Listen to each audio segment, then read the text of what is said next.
किसी ने बड़ी कमाल की बात लिखी है कि कोई पूछ रहा है मुझसे मेरी ज़िंदगी की कीमत, मुझे याद आ रहा है तेरा हल्के से मुस्कुराना। नमस्कार, जय हिंद साथियों।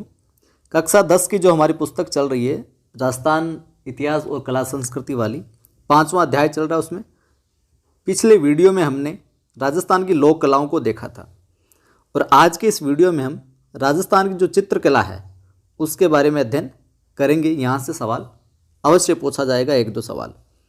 तो प्रारंभ करते हैं। वीडियो को आप लाइक कर दें, शेयर कर दें और पहली बार देख रहे हैं तो सब्सक्राइब भी कर लें। और शाम को जो एसएसटी की टॉपिक वाइज सीरीज चलती है, अपनी टेस्ट सीरीज, उन वीडियोज़ को आप ज़रूर देखा करें, ज़रूर शेयर किया करें। वो आप सीरीज आपके लिए बहुत ही महत्वपूर्ण सिद्ध होगी। प्रारंभ करते हैं राजस्थानी चित्रकला। देखिए, चित्रकला, राजस्थान की चित्रकला का क्षेत्र है जो अत्यंत समृद्ध है, बड़ा है, व्यापक है।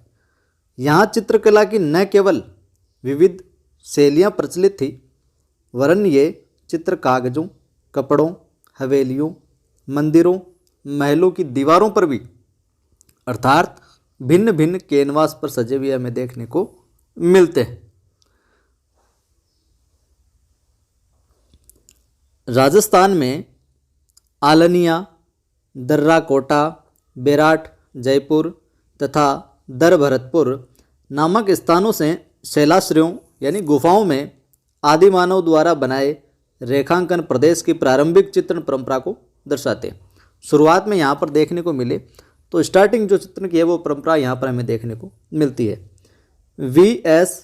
वाकणकर ने राजस्थान में 1953 में कोटा में चंबल घाटी और दर्रा, झालावाड़ के निकट कालीसिंध घाटी और अरावली में माउंट आबू तथा ईडर में चित्रित शैलाश्रयों की खोज की थी। राजस्थान में सर्वाधिक प्राचीन उपलब्ध चित्रित ग्रंथ 1060 ईस्वी में रचित ओद निर्युक्ति वृत्ति एवं 10 वैकालिका सूत्र चूर्णी जैसलमेर भंडार ये मिले हैं हमें। विशुद्ध राजस्थानी चित्रकला का जो जन्म है 1500 ईस्वी के आसपास मान सकते हैं। विशुद्ध रूप से राजस्थानी चित्रकला का जन्म 1500 ईस्वी के आसपास। राजस्थानी चित्रकला की जो जन्मभूमि है मेदपाट मेवाड़ है। सवाल बन सकता है यहाँ से कि विशुद्ध राजस्थानी चित्रकला का जन्म किस ईस्वी के आसपास माना जाता है? 1500। और जन्मभूमि मेदपाट मेवाड़, जो अजंता चित्र शैली से पूर्णतः प्रभावित है। राजस्थानी चित्रकला पर प्रारंभ में जैन शैली का, फिर गुजराती शैली और फिर अपभ्रंश शैली का प्रभाव था, किंतु बाद में मुगल चित्रकला से यह प्रभावित हुई थी। कौन सी? राजस्थानी चित्रकला। आगे देखिए, राजस्थानी चित्रकला का सबसे पहला वैज्ञानिक विभाजन आनंद कुमार स्वामी ने राजपूत पेंटिंग्स नामक पुस्तक में 1916 में किया था। सवाल यहाँ से बन सकता है कि राजस्थानी चित्रकला का सबसे पहला वैज्ञानिक विभाजन किसने किया था? तो आनंद कुमार स्वामी ने किया था, या किस पुस्तक में किया था, ये भी सवाल पूछा जा सकता है। तो राजपूत पेंटिंग्स में किया था 1916 में। ये भी पूछा जा सकता है राजपूत पेंटिंग्स किसकी कृति है, किसकी पुस्तक है? आनंद कुमार स्वामी की। तो एक लाइन से 3 सवाल है जो बनाए जा सकते हैं। कुमार स्वामी, ओसी गांगुली तथा हेवेल ने इसे राजपूत चित्रकला कहा है।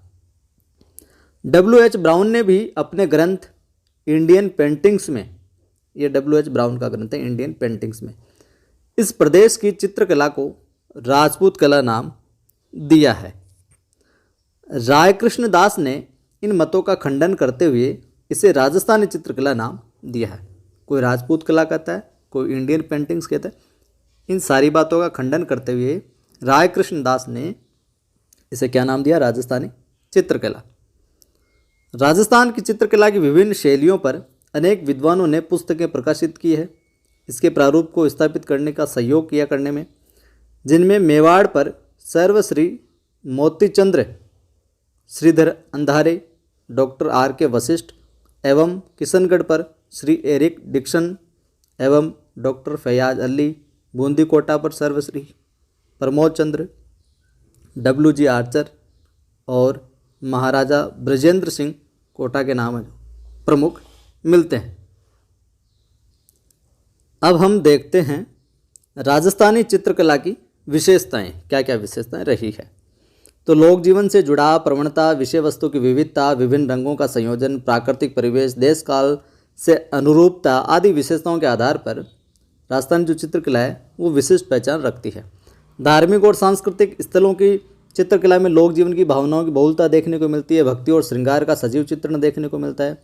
चटकीले और चमकदार रंगों का संयोजन देखने को मिलता है। राजस्थान की चित्रकला यहाँ के महलों में, किलों में, मंदिरों, हवेलियों आदि में देखी जा सकती है। राजस्थानी चित्रकारों ने विभिन्न ऋतुओं का श्रृंगारिक चित्रण कर उनके मानव जीवन पर पड़ने वाले प्रभावों का अंकन भी किया है।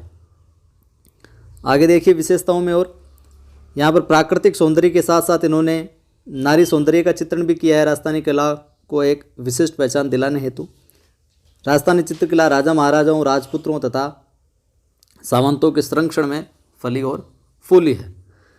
अब हम देखेंगे राजस्थानी चित्रकला की शैलियाँ, उनको किस किस शैली में वर्गीकृत किया है।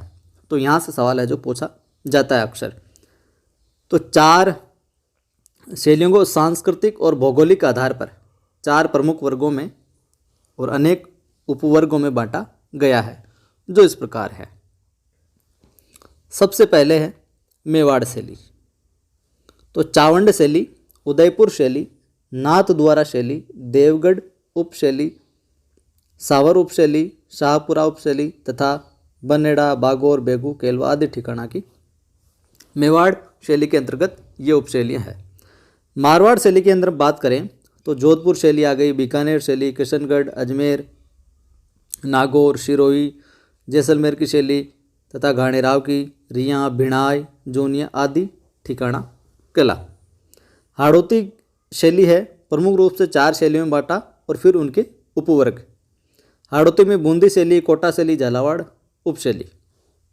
ढूंढाड़ की हम बात करें तो आमेर शैली हो गई, जयपुर शैली, शेखावाटी शैली, अलवर शैली, उनियारा उपशैली तथा झिलाई, इसरदा, शाहपुरा, सामोद आदि ठिकाना कला ये रही है।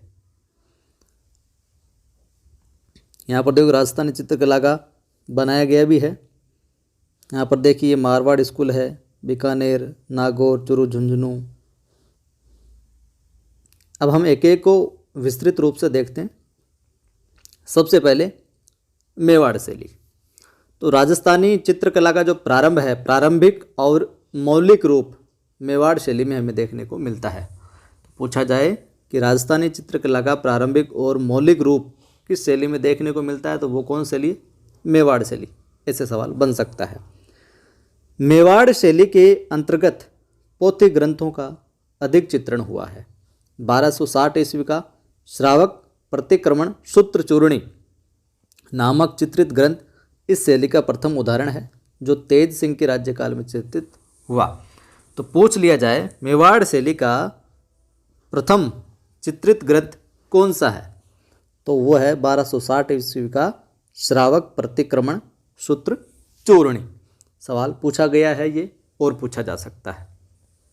आगे देखिए, यह शैली 1423 ईस्वी की देलवाड़ा में लिखी गई सुपास ना है चरियम पुस्तक में दिखाई देती है। डगलस बेरेट एवं बेसिल गे ने चोर पंचाशी शैली का उद्गम मेवाड़ में माना है। महाराणा कुंभा का काल कलाओं के उत्थान की दृष्टि से स्वर्णिम युग माना जाता है। उदय सिंह के काल में 1535 से 1572। तो उदय सिंह के काल में बने चित्रों में भागवत पुराण का परिजात अवतरण 1540 में, मेवाड़ के चित्रकार नाना राम की कृति है। परिजात अवतरण भागवत पुराण का ये जो चित्रकार थे कौन थे? नाना राम, इनकी कृति है ये उदय सिंह के काल में। महाराणा प्रताप के समय 56 की पहाड़ियों में स्थित राजधानी चावंड में चित्रकला का विकास हुआ। इस काल की जो प्रसिद्ध कृति है इस काल की वह ढोला मारू, जो राष्ट्रीय संग्रहालय नई दिल्ली में सुरक्षित है। अब हम बात करते हैं उदयपुर शैली की। तो महाराणा अमर सिंह प्रथम के शासनकाल में चावंड चित्र शैली का अधिक विकास हुआ। महाराणा अमर सिंह के समय में रागमाला 1605 ईस्वी मेवाड़ शैली का प्रमुख ग्रंथ है। रागमाला जो है वो मेवाड़ शैली का ग्रंथ है। इन चित्रों को निसारदी नामक चित्रकार ने चित्रित किया था। रागमाला के अंदर जो चित्र है इनको किसने किया? निसारदी नामक चित्रकार ने। मेवाड़ में राणा जगत सिंह प्रथम का काल मेवाड़ की लघु चित्र शैली का स्वर्णकाल कहा जाता है। जगत सिंह प्रथम का काल। इस काल में रसिक प्रिया, गीत गोविंद, भागवत पुराण एवं रामायण इत्यादि विषयों पर लघु चित्रों का निर्माण हुआ। राणा जगत सिंह कालीन प्रमुख चित्रकार साहिबदीन और मनोहर रहे हैं। पूछ लिया जाए राणा जगत सिंह काल के प्रमुख चित्रकार कौन है निम्न में से, तो वहाँ पर आपको ध्यान में रखना है साहिबदीन और मनोहर। महाराणा जगत सिंह ने राजमहल में चितेरों की ओवरी नाम से एक चित्रशाला की स्थापना की थी। तो पूछ लिया जाए चितेरों की ओवरी नाम से चित्रशाला किसने स्थापित की, तो किसने? महाराणा जगत सिंह ने, जिसे तस्वीरार और कारखानों के नाम से भी पुकारा जाता है। तस्वीरार और कारखानों या चितेरों की ओवरी किसके काल में? महाराणा जगत सिंह के काल में। वहीं राणा जयसिंह के काल में लघु चित्रों का निर्माण अधिक हुआ। महाराणा संग्राम सिंह द्वितीय के काल में गीत गोविंद, बिहारी सतसई, सुंदर श्रृंगार, मुल्ला दो प्याजा के लतीफ़े और कलीला दमना ग्रंथों पर भी आधारित चित्र है जो प्रमुख देखने को मिलते हैं।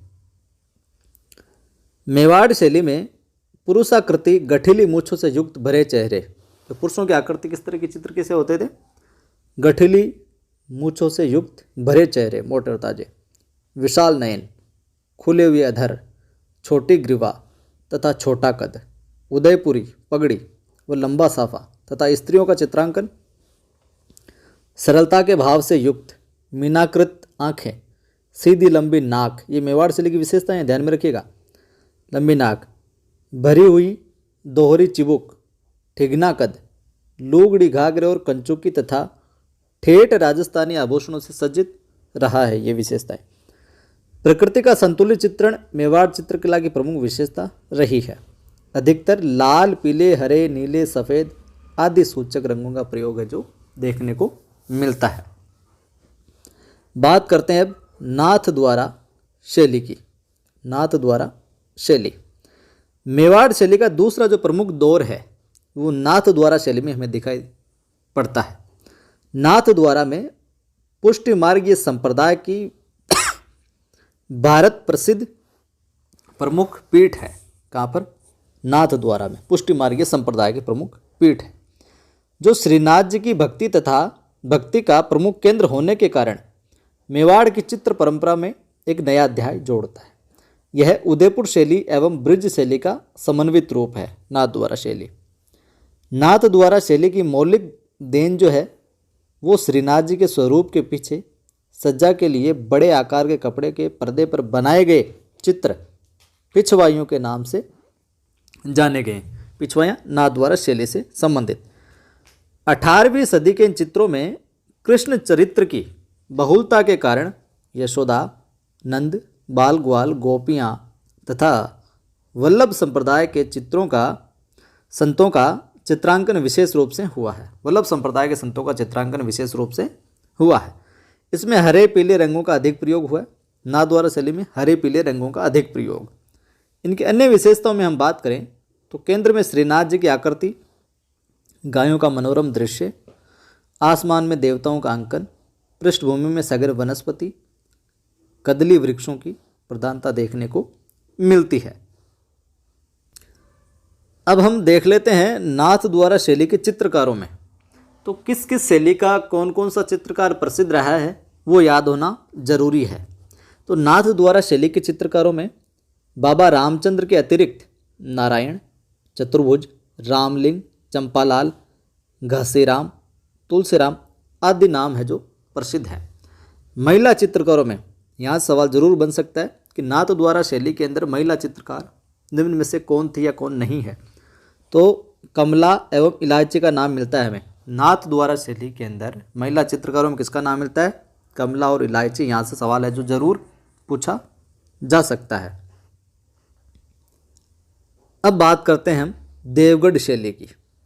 तो महाराणा जय सिंह के राज्यकाल में रावत द्वारिकादास चुड़ावत ने देवगढ़ ठिकाना 1680 ईस्वी में स्थापित किया। ठीक है, किसने? जय सिंह ने। जय सिंह के राज्यकाल में रावत द्वारिकादास चुड़ावत ने। इसके पश्चात यहीं से देवगढ़ शैली का क्या होता है? जन्म होता है। और यहाँ के सामंत 16वें उमराव कहलाते थे। यहाँ के सामंत क्या कहलाते थे? 16वें उमराव। देवगढ़ शैली मारवाड़, जयपुर, मेवाड़ शैली का क्या है? समन्वित रूप है। इसे सर्वप्रथम डॉक्टर श्रीधर अंधारे द्वारा प्रकाश में लाया गया। तो पूछ लिया जाए, देवगढ़ शैली को सर्वप्रथम प्रकाश में लाने का जो काम है किसने किया था? तो डॉक्टर या किसको श्रेय जाता है? डॉक्टर श्रीधर अंधारे को। इस शैली के जो प्रमुख चित्रकार हैं, चित्रकारों में बगता, कमला प्रथम, कमला द्वितीय, हरचंद, नंगा, चोखा एवं बैजनाथ है। जरूर याद रखिएगा। प्राकृतिक परिवेश, शिकार के दृश्य, प्राकृतिक रूप में जो चित्र बनते थे उनमें शिकार के दृश्य, अंतःपुर, राजसी ठाट बाट, श्रृंगार सवारी आदि इसके प्रमुख विषय रहे हैं। इसमें पीले रंग की बहुलता रही है। इस शैली के भित्ति चित्र अजारा की ओवरी, मोती महल आदि देखने को मिलते हैं। अब हम बात करते हैं, दूसरी शैली आती है प्रमुख रूप से मारवाड़ शैली। मारवाड़ क्षेत्र की चित्रकला का वैभव मूलतः जोधपुर की दरबारी शैली के रूप में हमें देखने को मिलता है, किंतु इसके अतिरिक्त जैसलमेर, नागौर, अजमेर के कुछ भागों में भी इसका व्यापक जो प्रभाव है वो दृष्टिगत होता देखने को मिलता है। किसका? मारवाड़ शैली का। तिब्बती इतिहासकार हुए हैं लांबा तारानाथ ने 7वीं सदी में मारू देश में चित्रकार श्रृंगधर का उल्लेख किया है, जिसने पश्चिमी भारत में यक्ष शैली को जन्म दिया था। श्रृंगधर ने। इसके प्रारंभिक चित्रावशेष हमें प्रतिहारकालीन औद निर्युक्ति वृत्ति में मिलते हैं। यहाँ मारवाड़ी साहित्य के प्रेमाख्यानों पर आधारित चित्र है जो अधिक हुआ है। जोधपुर शैली को देखते हैं मारवाड़ शैली के अंतर्गत हम। तो मारवाड़ में कला एवं संस्कृति को नवीन जो परिवेश देने का श्रेय है वो मालदेव को जाता है। ठीक है, और इस काल की प्रतिनिधि चित्र शैली के उदाहरण हमें चोखे लाव महल तथा चित्रित उत्तराध्ययन सूत्र से प्राप्त होते हैं। सन 1610 में लिखित एवं चित्रित भागवत मेवाड़ एवं मारवाड़ की अनेक विशेषताओं से युक्त है। सन 1623 में हम बात करें तो कलाकार वीरजी द्वारा पाली के प्रसिद्ध वीर पुरुष विठल दास चंपावत के लिए रागमाला चित्रावली चित्रित की गई। लघु चित्रों में छोटे आकार की इकहरी वसली पर निर्मित ये चित्र शुद्ध राजस्थानी शैली में अंकित है। आगे देखते हैं हम, जोधपुर शैली में एक मोड़ महाराजा जसवंत सिंह के समय में आया। क्या मोड़ आया वो देखते हैं कि कृष्ण चरित्र की विविधता और मुगल शैली का प्रभाव इस काल के चित्रों में दिखाई देता है। कब? महाराजा जसवंत सिंह के समय।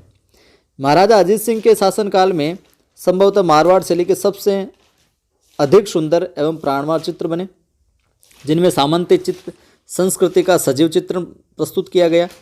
महाराजा अभय सिंह के राज्यकाल में चित्रकार डालचंद किसके समय? महाराजा अभय सिंह के राज्यकाल में विशेष ख्याति प्राप्त हुई। इनके चित्र महाराजा अभय सिंह नृत्य करते हुए मेहरानगढ़ संग्रहालय, जोधपुर एवं कुंवर संग्राम सिंह संग्रह जयपुर में सुरक्षित देखे जा सकते हैं।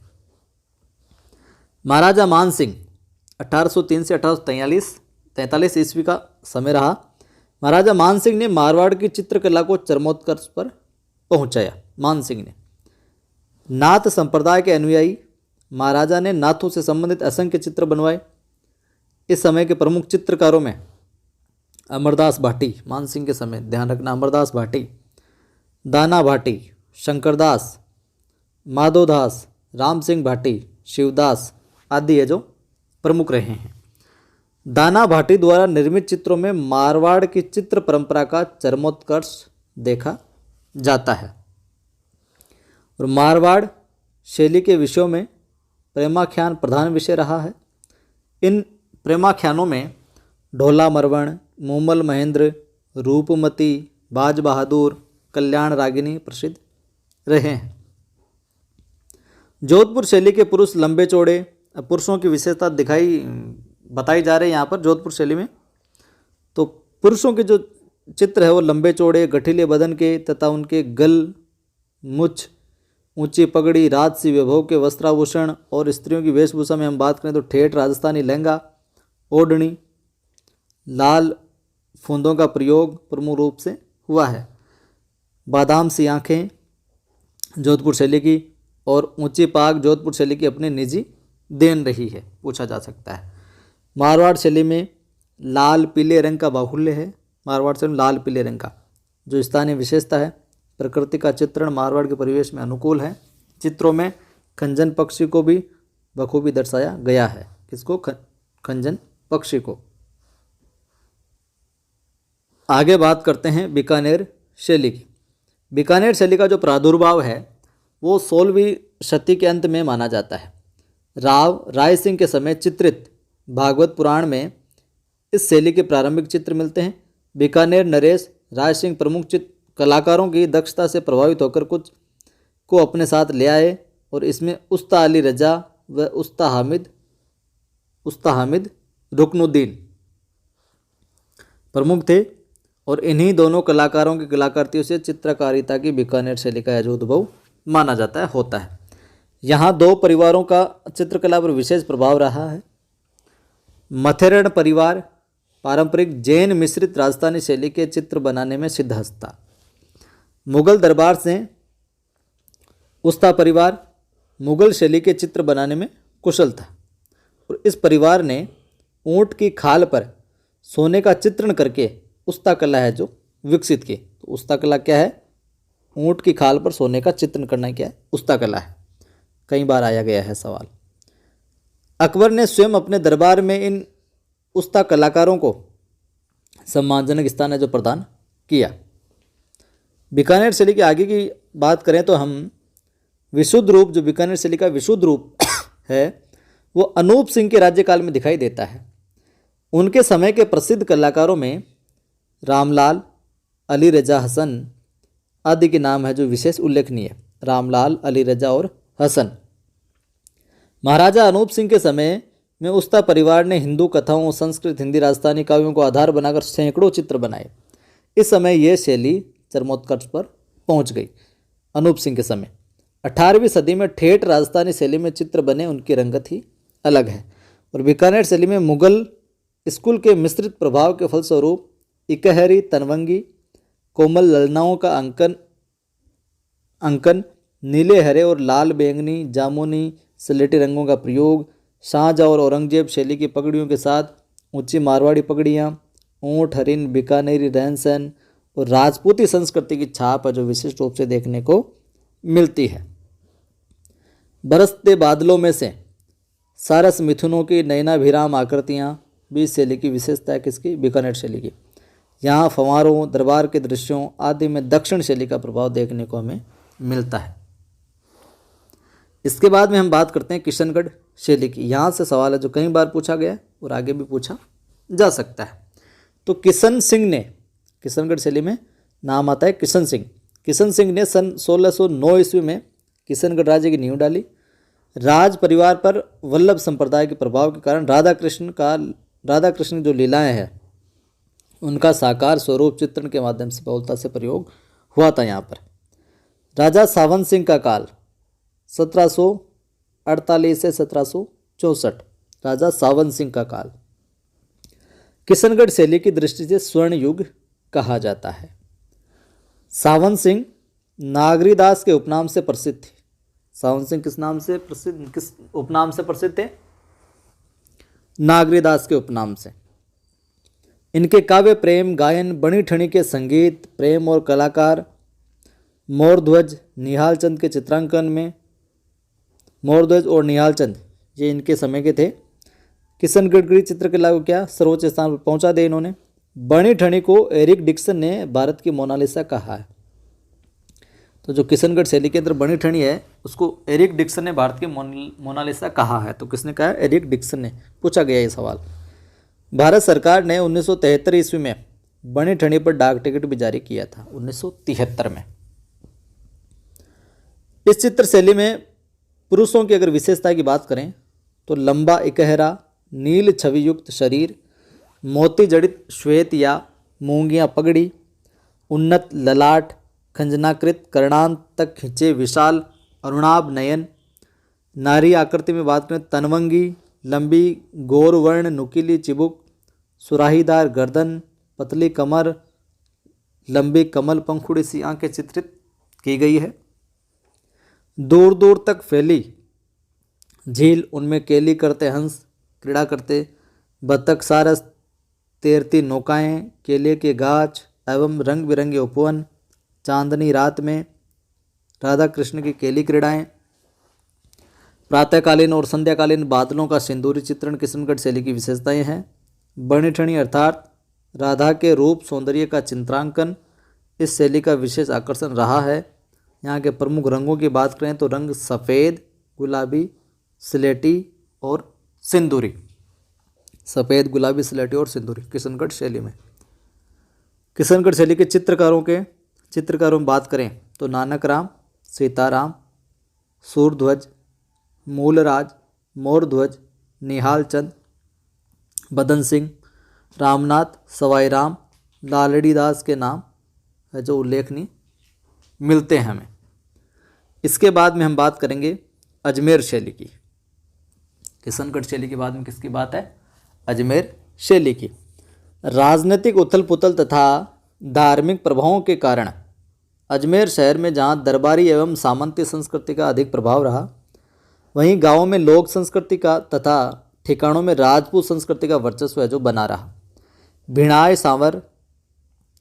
सांवर, मसूदा, जोनिया जैसे ठिकानों में चित्रण की परंपरा ने अजमेर शैली के विकास और संवर्धन में क्या विशेष योगदान दिया। जोनिया का चांद, सांवर का तैयब, नांद का राम सिंह भाटी, खरवा से जालजी एवं नारायण भाटी, मसूदा से माधोजी एवं राम तथा अजमेर के अल्लाह बख्श, उसना और साहिबा चित्र स्त्री चित्रकार विशेष है जो उल्लेखनीय मिलते हैं। तो जोनिया के चांद द्वारा अंकित राजा पाबूजी का सन 1698 का व्यक्ति चित्र इस शैली का सुंदर उदाहरण है। और यहाँ एक ऐसी कलम रही जिसको हिंदू, मुस्लिम और ईसाई धर्म को समान प्रश्रय मिला। तीनों धर्मों को समान रूप से आश्रय है जो मिला। नागौर उपशैली में लकड़ी के कमाड़ों एवं किले के भित्ति चित्रण में मारवाड़ शैली का प्रभाव है जो देखने को मिलता है। वृद्धावस्था के चित्रों को नागौर के चित्रकारों ने अत्यंत कुशलतापूर्वक चित्रित है जो किया है, याद रखना। पारदर्शी वेशभूषा नागौर शैली की अपनी विशेषता रही है। जैसलमेर शैली का विकास मुख्य रूप से महारावल, हरराज, अखे सिंह एवं मूलराज के संरक्षण में हुआ। मूमल जैसलमेर शैली का प्रमुख चित्र है। जैसलमेर शैली का प्रमुख चित्र कौन सा है? मूमल। जैसलमेर शैली की एक प्रमुख विशेषता यह है कि इस पर मुगल तथा जोधपुर शैली का प्रभाव नहीं है। यह एकदम स्थानीय शैली है।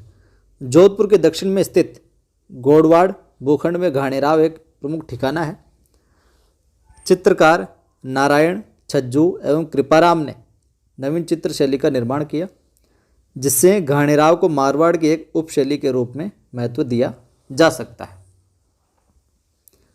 हाड़ौती शैली की बात करते हैं।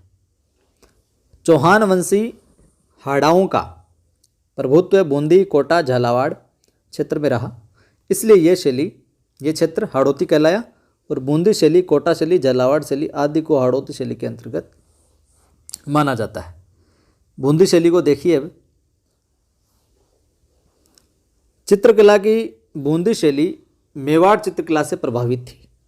समय समय पर बूंदी शैली में ग्रंथ चित्रण एवं लघु चित्रों के माध्यम से इतना चित्रण हुआ कि आज संसार भर के संग्रहालयों में बूंदी शैली के चित्र है जो देखने को मिलते हैं।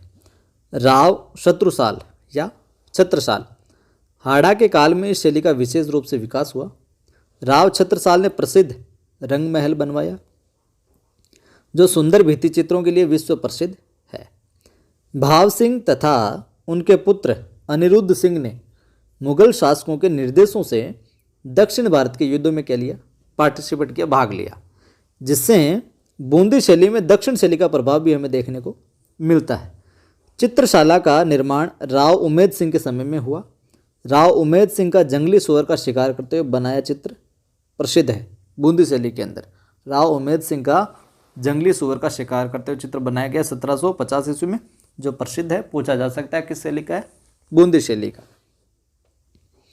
आगे देखिए, राव उमेद सिंह के काल में बूंदी शैली में नवीन मोड़ आया, जिससे भावनाओं की सरलता, प्रकृति की विविधता, पशु पक्षियों, सतरंगे, बादलों, जलाशयों आदि के चित्र जो देखने को फिर मिलने लगे हमें। बूंदी शैली की आकृतियाँ लंबी, शरीर पतले, स्त्रियों के अधर लाल, मुख गोलाकृत और चिबुक पीछे की ओर झुकी छोटी होती है। आकाश में उड़ते हुए काले कजरारे मेघ, बिजली की कौंद, घनघोर वर्षा, नदी में उड़ती तरंगें, हरे भरे वृक्ष और उन पर चहकती चिड़ियाँ, नाचते मयूर, कलाबाजी दिखाते वानर, पहाड़ की तलहटी में विचरण करते वन्य जीवों का चित्रण देखने को मिलता है। मनोहारी चित्र बने हुए हैं। बूंदी शैली में पशु पक्षी चित्रण का विशेष महत्व दिया गया है। तो बूंदी शैली में पशु पक्षी के चित्रों को विशेष महत्व दिया गया है, याद रखना। स्थापत्य का राजपूती वैभव, श्वेत, गुलाबी, लाल, हिंगलू, हरा आदि रंगों का प्रयोग बूंदी कलम की विशेषता रही है। रागरानी, नायिका भेद, ऋतु वर्णन, बारहमासा, कृष्ण लीला, दरबार, शिकार, हाथियों की लड़ाई, उत्सव अंकन आदि शैली के चित्र है जो रहे हैं, चित्रों के आधार रहे हैं। इस शैली के चित्रकारों में सुरजन, अहमद अली, रामलाल, श्री किशन और साधुराम मुख्य थे। अब बात कर लेते हैं हम कोटा शैली की। तो कोटा चित्र शैली का स्वतंत्र अस्तित्व स्थापित करने का जो श्रेय है महाराव राम सिंह को जाता है। उनके बाद महाराव भीम सिंह ने कोटा राज्य में कृष्ण भक्ति को विशेष महत्व दिया, जिसके फलस्वरूप कोटा शैली में वल्लभ संप्रदाय का पूर्ण प्रभाव देखने को मिलता है। और कोटा शैली का जो चरमोत्कर्ष है वो उमेद सिंह के समय में हुआ था। कोटा के मुसव्विर खाने के कलाकारों ने भित्तियों पर बड़े बड़े चित्र बनाने के साथ ही बड़ी बड़ी वसलियों का शिकार समूह चित्रण कर कोटा शैली को विशिष्टता प्रदान की। घने जंगलों में शिकार की बहुलता के कारण कोटा शैली में इस समय शिकार बहुरंगी, वैकल्पिक, वैविध्यपूर्ण चित्र जो देखने को मिलते हैं। इस शैली में नारियों एवं रानियों को भी शिकार करते हुए दिखाया गया। ध्यान रखना, कोटा शैली के अंदर नारियों और रानियों को भी शिकार करते हुए दिखाया गया कोटा शैली में। इस शैली के प्रमुख चित्रकारों रघुनाथ, गोविंदराम, डालू, लच्छीराम व नूर मोहम्मद है। कोटा शैली के चित्रकारों रघुनाथ, गोविंदराम, डालू, लच्छीराम व नूर मोहम्मद है। स्त्री आकृतियों का कोटा शैली में अत्यंत सुंदर चित्रण हुआ है। पीन अधर, सुदीर्घ नासिका, पतली कमर, कपोल खिले हुए, सुंदर अलकावली नारी आकृति को जीवंतता प्रदान है जो करती है। पुरुषों की आकृति में देखें तो वृषभ कंधे, उन्नत बोहें, मासल देह, मुख पर भरी भरी दाढ़ी मूछें, तलवार, कटार आदि हथियारों से युक्त वेशभूषा, मोती जड़ित आभूषण छवि को चार चांद है जो लगा देते हैं। कोटा शैली में हल्के हरे, पीले और नीले रंग का बहुतायत से प्रयोग देखने को मिलता है। अब देख लेते हैं हम झालावाड़ शैली को। तो झालावाड़ के राजमहलों में श्रीनाथ जी, राधा कृष्ण लीला, रामलीला, राजसी वैभव के जो भित्ति चित्र मिलते हैं उनके माध्यम से झालावाड़ शैली का जो निर्धारण अभी होना शेष है। 4 नंबर देखते हैं ढूंढाड़ शैली, और ढूंढाड़ में भी आमेर शैली को। तो जयपुर की चित्रण परंपरा पूर्ववर्ती राजस्थानी आमेर की चित्र शैली के क्रमिक विकास का जो परिणाम है। आमेर शैली के प्रारंभिक काल के चित्रित ग्रंथों में यशोधरा चरित्र 1591 नामक ग्रंथ है जो प्रमुख है। इसी समय में बनी रज्मनामा की प्रति अकबर के लिए जयपुर सूरत खाने में तैयार है जो की गई थी। इसमें 169 बड़े आकार के चित्र हैं, 169। जयपुर के चित्रकारों का भी उल्लेख मिलता है। बेराट के तथाकथित मुगल गार्डन और मौजमाबाद के भित्ति चित्र भी इस शैली में निर्मित है, जिन पर मुगल प्रभाव जो साफ दिखाई देता है। आमेर चित्र शैली का दूसरा महत्वपूर्ण चरण मिर्जा राजा जय सिंह के राज्यकाल से प्रारंभ होता है। आमेर चित्र शैली का मिर्जा राजा जय सिंह ने रसिक प्रिया और कृष्ण रुक्मिणी वेली नामक ग्रंथ अपनी रानी चंद्रावती के लिए 1639 ईस्वी में बनवाए थे। इसमें कृष्ण और गोपियों का युगल स्वरूप लोक शैली में चित्रित है।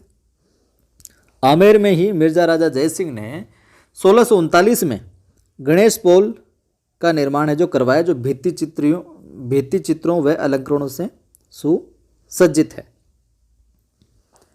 जयपुर शैली की बात करते हैं। जयपुर शैली में आप देखिए, महाराजा सवाई जय सिंह प्रथम का काल कला की उन्नति की दृष्टि से कई अर्थों में महत्वपूर्ण रहा।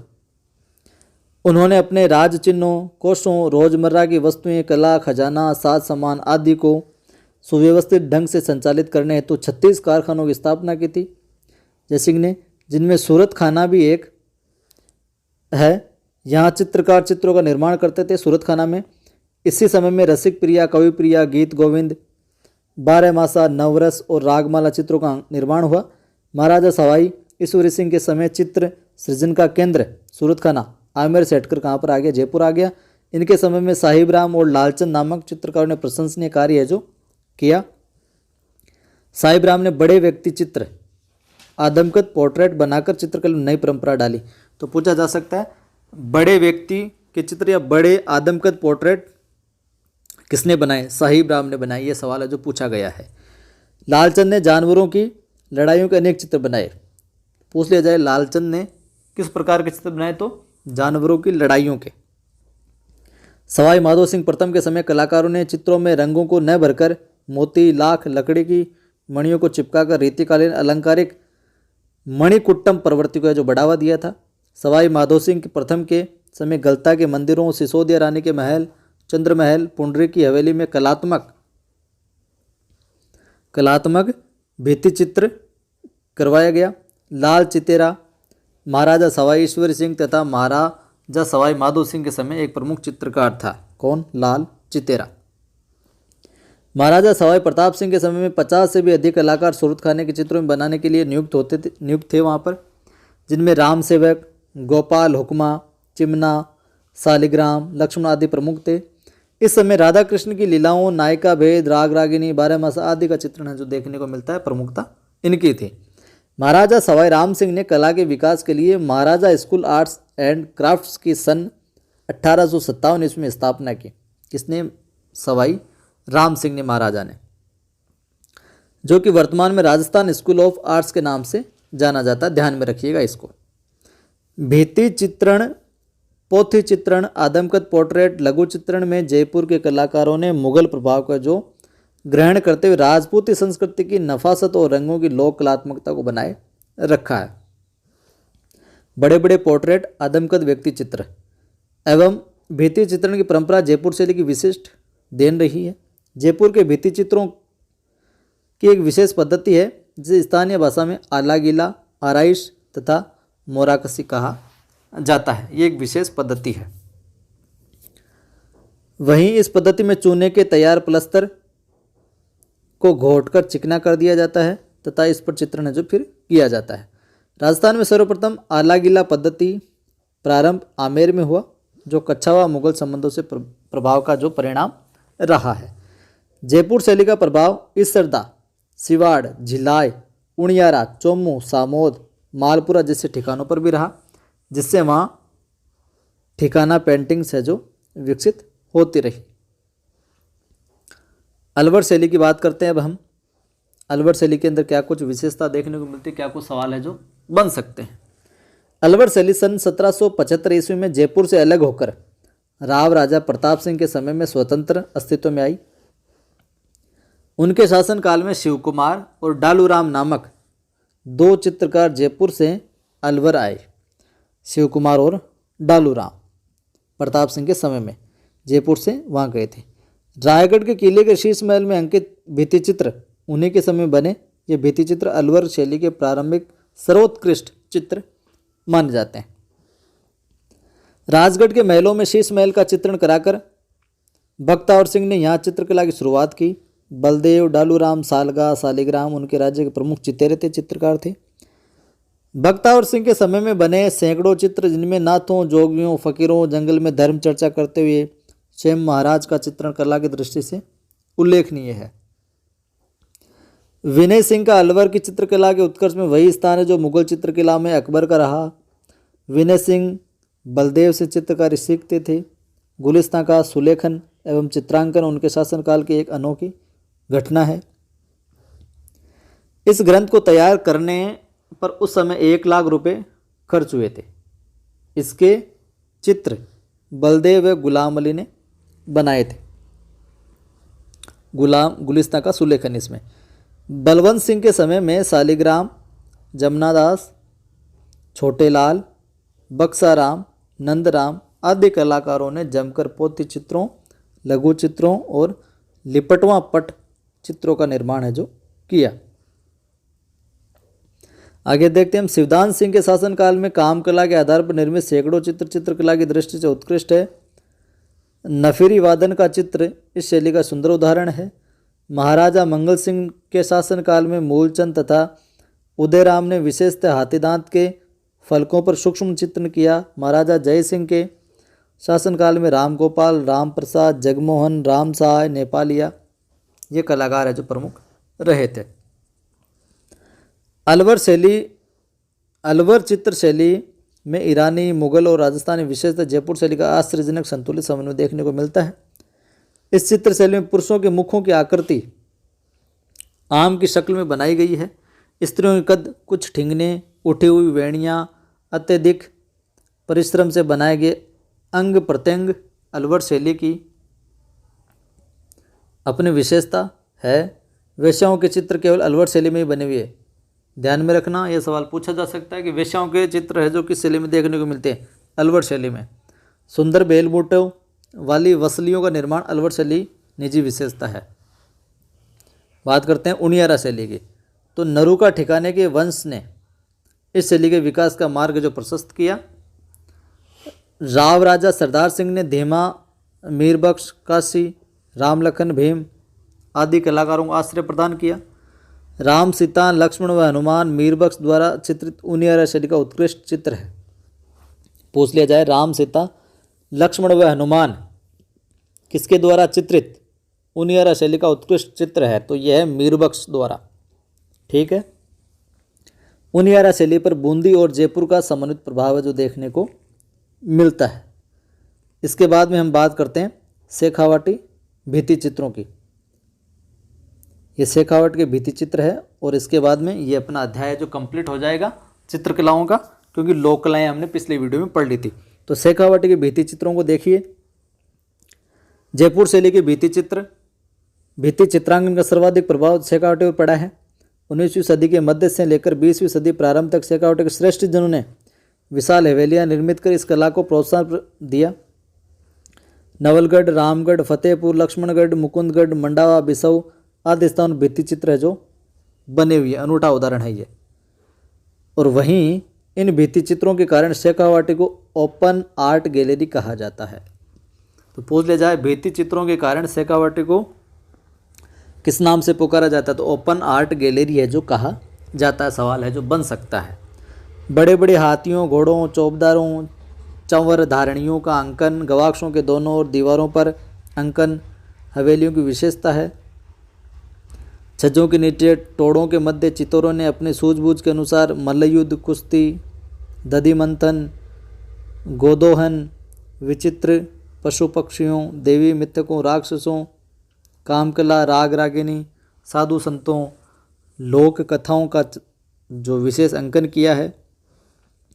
हवेलियों की बाहर की दीवारों पर एवं अंदर कथात्मक बड़े बड़े फलकों का चित्रांकन शेखावटी शैली की विशेष देन है।